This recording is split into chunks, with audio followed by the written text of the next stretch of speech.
are listening to the most comprehensive paranormal archive on the internet.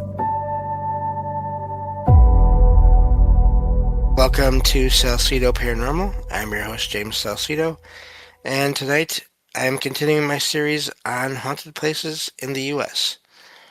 As always, you can find all episodes of the show along with links to social media and ways to support the show and ways to support friends of the show at the website, and that is salsidoparanormal.com. That's SALSIDO paranormal.com. And I think that takes care of all that. Again, I've shortened the introduction quite a bit here to make more room for the content. And but thank you all for being here and listening in. And a couple of things to note about this, all the these episodes in this series. The way this works is I get a basically use AI to generate a list of reportedly haunted places in each of the states in the U.S. and then get a summary for each location, and then I share two links to each about each location in the episode description and read that summary on the show. Please keep in mind that things can change, so before you go to visit a location, based on what you hear on the show, please make sure that it is still open and find out when it's open for visitors to go there. Because I never recommend trespassing for any reason. And of course, I apologize in advance for any mispronunciations of names of people and or places. That will happen. It's happened before and it will happen again. So that's how it goes sometimes. But this has been a lot of fun. We're going to do I have my last location for Nebraska here. And then we'll be moving on to Nevada. So let me get to this again. Get started here. This last location, I've heard of this before online, actually. It's called, I think there's two locations, but the one we're covering here is obviously in Nebraska. The Museum of Shadows in Omaha is a paranormal museum founded by Nate Raderman, I believe, and his wife, Kaylee. And it opened in 2016 before later moving into the historic Christian Specht, I'm not sure, SPECHT building at, I think it was an address there, in June of 2020. It's known for claiming one of the world's largest collections of verified haunted objects. I'm not sure how verified, but okay. Not necessarily doubting, it's just it kind of always cracks open. They find like most haunted place in this area or most haunted anything, but anyway. With more than 3,000 to 5,000 items mentioned across recent descriptions. History. Nate Raderman says his interest began after a paranormal experience with a haunted artifact in 2006, when his collection started growing from items he kept in storage. By 2016, he and Kaylee had rough material to open the Museum of Shadows, and the museum's Omaha location later settled into the historic Christian Specht building. The building itself adds to the atmosphere. The Omaha Magazine profile notes it is the only remaining building in Nebraska with a cast iron facade. That old downtown setting fits the museum's identity as a place built around strange, unsettling, and supposedly haunted objects. This is fascinating to me because you have a location that is kind of eerie. I'm not sure if it's already said to be haunted or not, but this is a modern thing. This museum, these kinds of museums, I mean, I guess there's probably always been some around on a smaller scale, but now you can have these on a larger scale, and that's fascinating. Not sure, I don't know, I'd have to really take it slow and go there and see how I feel, like step by step, if I wanted to keep on going through the whole thing, but I'd be interested in checking it out anyway. the museum says it only displays items that have been verified as haunted through research and paranormal investigation. Okay. Reported methods, that's interesting. Reported methods include checking crime records, using equipment to detect electromagnetic disturbances, and watching for objects that move on their own. The collection includes haunted dolls, medical artifacts, Ouija boards, cursed items, and other oddities gathered from around the U.S. and other countries. The museum also says it has hosted thousands of donated artifacts and has been voted among the most haunted museums in the world. Reported activity. Visitors and staff have reported classic paranormal experiences such as apparitions, disembodied voices, children laughing, physical touches, and items moving on security cameras. So basically the cameras showing the objects moving. One account in Omaha Magazine also mentions reports of a scratch from an aberration, in quotation marks there, and a visit where two full-figure apparitions were seen. The museum leans into the experience with things like a, in quotation marks, sit challenge, S-I-T challenge, in quotation marks, where a person sits alone in darkness in a basement room surrounded by some of the more unsettling objects, and after hours ghost hunts for visitors who want a more active investigation. Excuse me, that's fascinating. Again, I'd be tempted to go and check it out if I was in the area. Why people visit? People go for the combination of local history, horror museum atmosphere, and hands-on paranormal tourism. Even if someone is skeptical, the museum's mix of old artifacts, dark storytelling, and reported activity makes it one of Omaha's most talked about spooky attractions. And again, that is fascinating to me. I wouldn't mind checking that out in a way. Again, I'd have to sort of take it a little bit at a time, but yeah, I'd be curious about it. I'd probably go check it out. But that's just me. It's weird because sometimes, I mean, it depends on if I know that there's negative energy around something, then I'm not gonna go near it. And I guess it does say that there are things that they think are cursed. I'm wondering what kind of evidence there is for that. And again, not saying I'm doubting them, just saying I'm curious about the individual claims and all those things, all the details that you can't get in just a brief summary like what we have on these shows. But yeah, I'd be curious about that, and like I said, I'd go check it out if I was there. So yeah, I don't know. These kinds of places, we hear about some of the places that are attached to more, I guess, well-known figures, like the Warrens Museum, or their place where they had all their items. Of course, in recent years, Zach Bagans Museum. There's people that don't do podcasts at all, or that they don't have necessarily a huge following as far as like a huge scale. But they have a show or they have a website. Makes me wonder how many of these kinds of museums there are just at random around the country and around the world that just don't get a ton of press for whatever reason. They don't seek it out, or it's just, you never know what's going to get popular, when it's going to get popular. Makes me wonder how many of these kinds of places are around that either don't advertise or they try but it just doesn't work out, and so they don't get a ton of attention.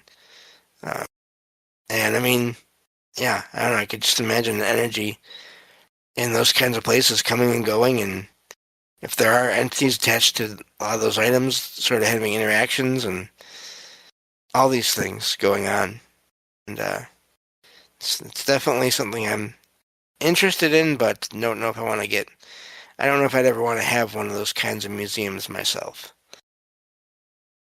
I have enough random experiences as it is, just at home in my own apartment. I don't need to be asking for a lot more.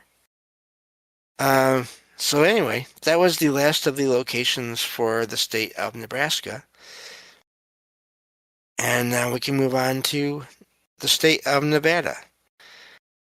And home to a couple of friends of the show, of course, Michael Strange of Troubled Minds Radio. A couple of these locations, probably won't get to them in this episode, but a couple of these locations have been featured and or talked about over on Mike's show, Troubled Minds Radio.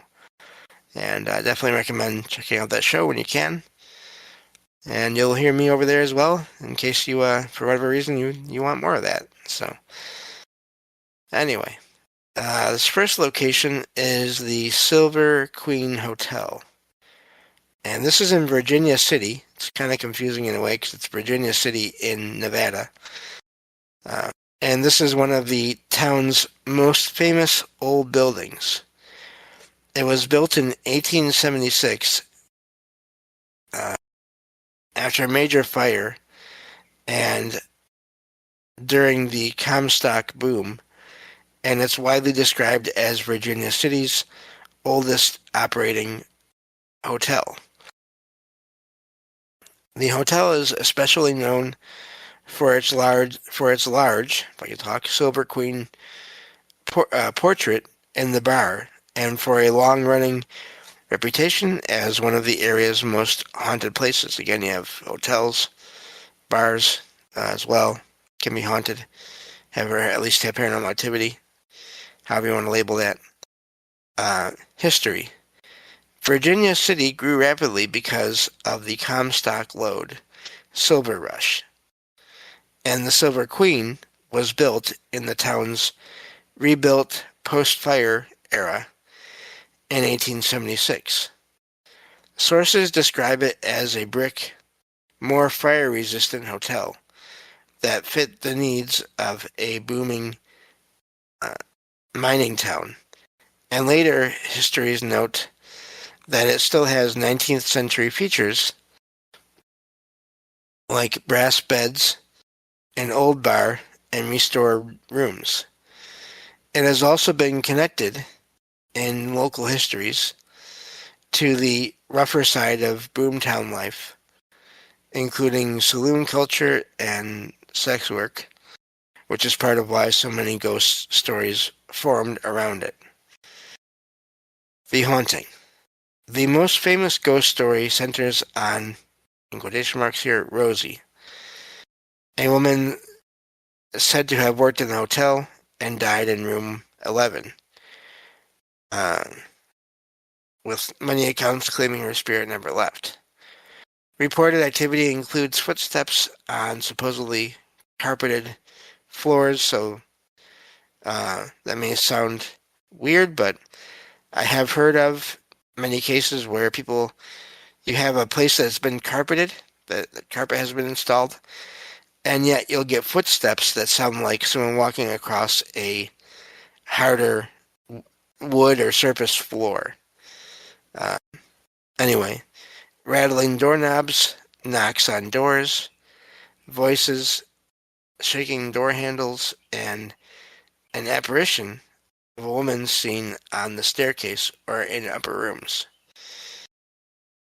Part of the hotel's haunted reputation comes from how much of the story is tied to one specific room and one specific spirit, which makes it feel more personal than a generic old hotel is haunted legend. It's also become a regular stop for ghost tours and paranormal investigations, which has kept the story alive in modern tourism and local lore.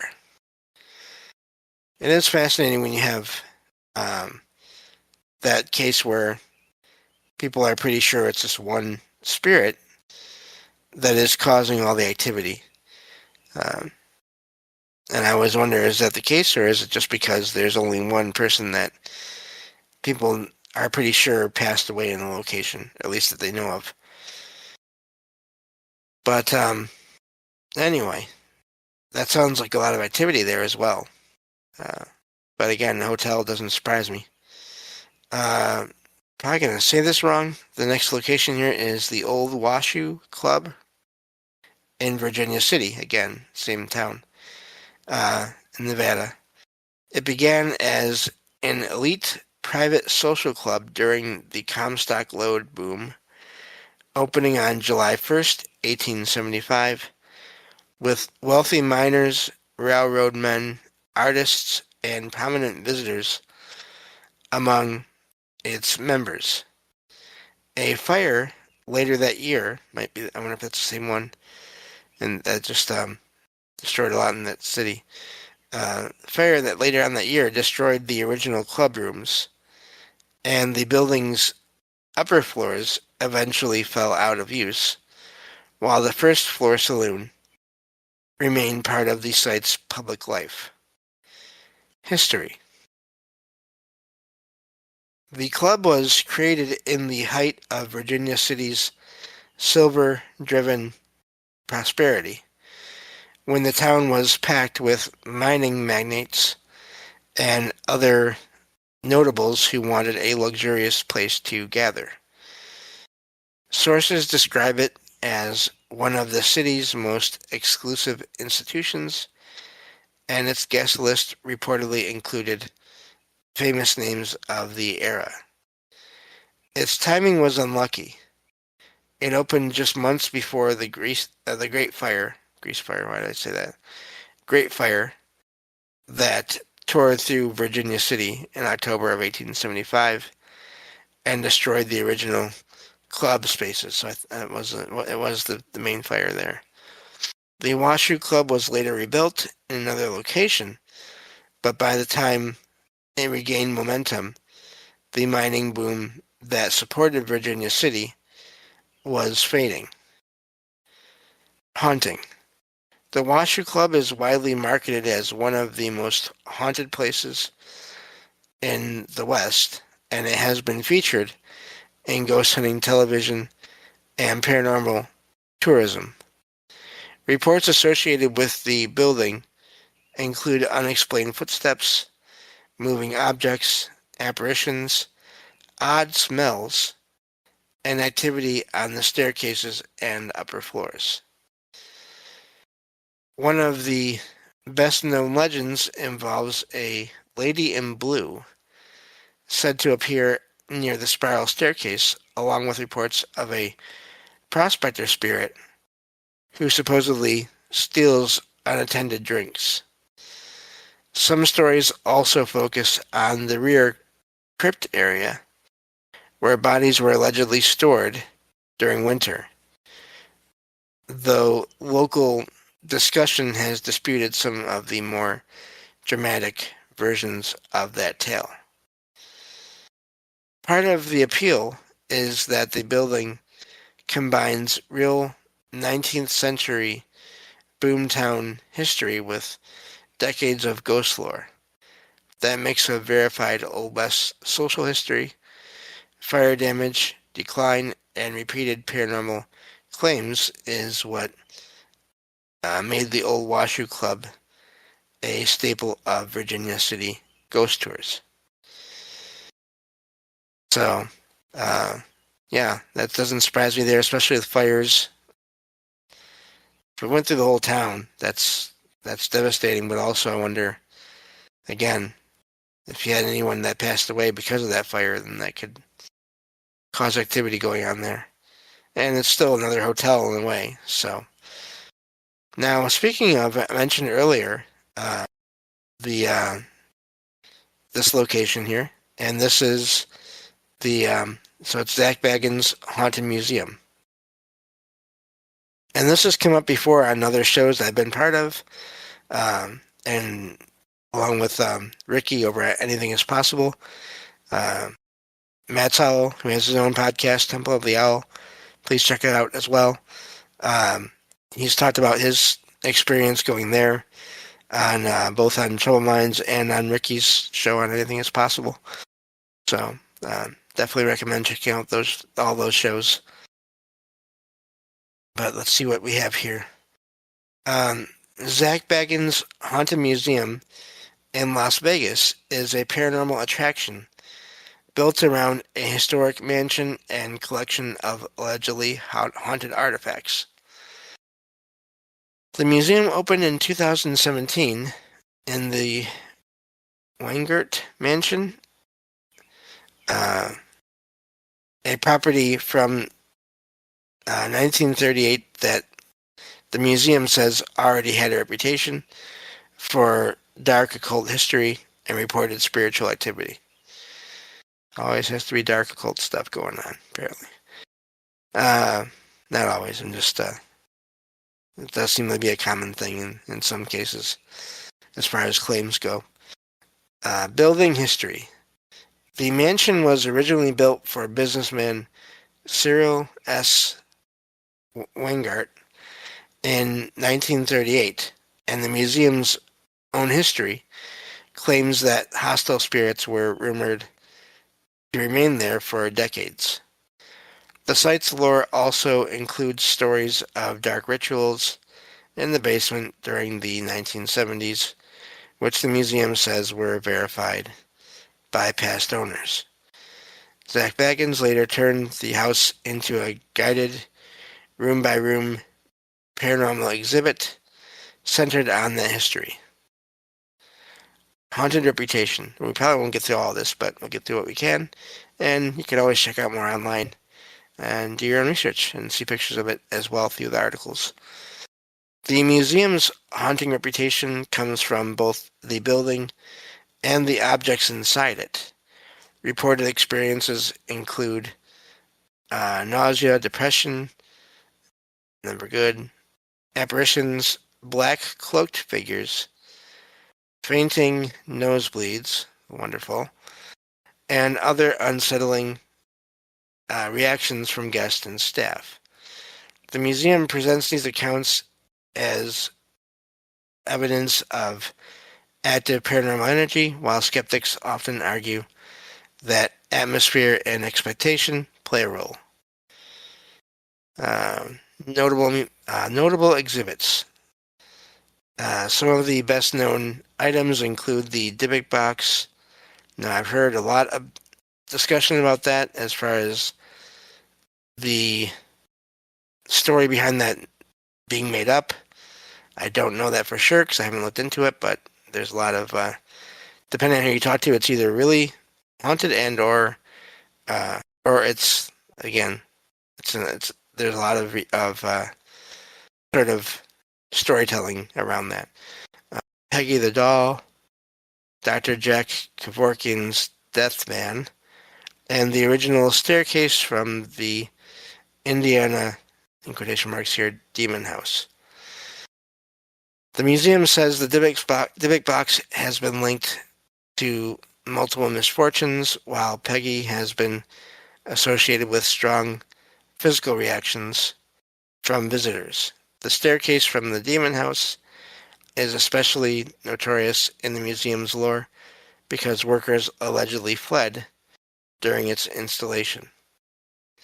And that's all the time we have for this episode. We'll end on that lovely note there. Thank you all for listening. I'll talk to you all next time on Salsido Paranormal. Take care.